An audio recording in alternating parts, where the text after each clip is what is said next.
আবারও আসাম আগরতলা জাতীয় সড়কে যান দুর্ঘটনায় আহত গাড়ি চালক সহ দুজন। বাইক থেকে জাম্প মেরে অল্পেতে প্রাণ রক্ষা করল বাইক চালক। ঘটনা তেলিয়ামুড়া থানাধীন আইওসি পেট্রোল পাম্প সংলগ্ন করইলং এলাকায় বুধবার দুপুরে। জানা গেছে, বিগত কিছুদিন পূর্বে আসাম আগরতলা জাতীয় সড়কের প্রশস্ত কাজ হয়েছিল। আইওসি পেট্রোল পাম্প সংলগ্ন আজকের দুর্ঘটনাস্থলটি সড়কটি ভগ্নবেহাল দুর্দশাগ্রস্ত অবস্থায় রেখে দেয় ঠিকাদারি সংস্থা।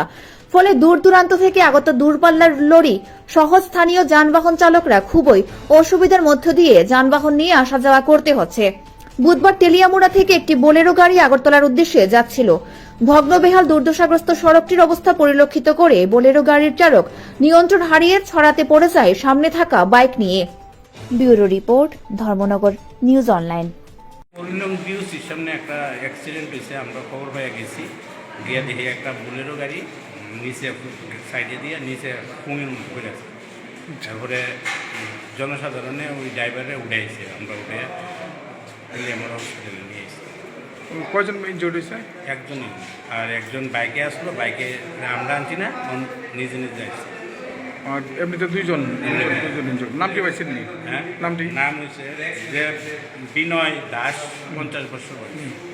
আরেকজন? আরেকজন হচ্ছে দক্ষিণা দাস, যে বাইকে আছে? হ্যাঁ, বাইকে আসলো 42 বছর বয়স। আরেকজন যে আছে? হ্যাঁ, দুইজনে। আরেকজন আছে? আরেকজন আমরা